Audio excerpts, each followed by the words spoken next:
आंनि मुङा जोंसार रामसियारि आं दिनैनि बे खन्थाइ आवरायनाय हाबाफारियाव माने मख'जाथाव निर्मल बसुमतारी आदा बिथांनि लिरनाय बिहामजो खन्थाइनिफ्रायसो आं खन्थाइखौ आवरायगोन। बे बिजाबाव गासै 82 खन्थाइ दङ आरो बे खन्थाइखौ 2022 मायथाइयाव फोसावदोंमोन। बिथांनि लिरनाय खन्थाइ दोंसे खन्थाइ, बे खन्थाइखौ आं बिथांनियाव माने गनायथि लादों आवरायनो थाखाय, बिथाङा आंनो गनायथि होदों। दा बेखायनो आं खन्थाइखौ आवरायगोन। बिथाङा लिरनाय खन्थाइनि मुङानो जाबाय जोंसार। जोंसार नों आंनि दैमा बारनायनि जिउनि दिङाखौ जावनांगोन गोसो होसार होसार। जिउनि दिङाखौ जावनायाव दैमानि गेजेराव दिङाया गोदोयोब्ला हमखांनांगोन बोखांनांगोन नों जोंसार। दैमा बारनायाव आंनि जिउनि दिङाखौ जावनांगोन नों जोंसार गोसो होसार होसार। आं सानदों दाननो गंसे जिउनि दिङा, नाथाय आं हाया गोसोबादि दाननो दिङा।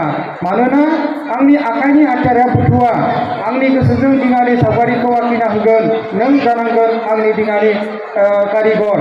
आंहा दा जाबाय सोलेरा गटर गटर, इसोरा आंनो गंब्रै नटिस होबाय।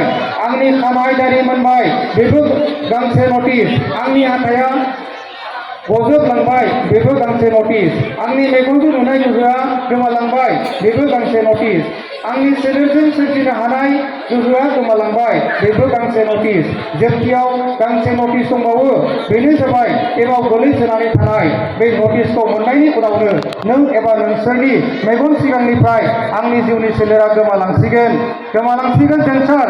गोमानायनि उनाव नों आंनि जिउ खौरांखौ फोजोंसार।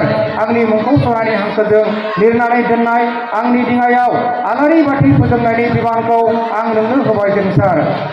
आंनि गासै जिउआव जानाय लोंनाय मिनिनाय रंजानायनि लोगोरिनि आंखाल गैयामोन, नाथाय दा दुखुनि समाव सासेबो लोगोरि मोनाखिसै। जोंसार नों आंनि दैमा बारनायनि जिउ दिङाखौ जावनांगोन गोसो होसार होसार। गोजोन्थों। खन्थाइया एसेनोसै। आरो बेवहाय जोंहा बावैसो फोसावलांनाय निर्मल बसुमतारी बिथाङा बिबान होदों।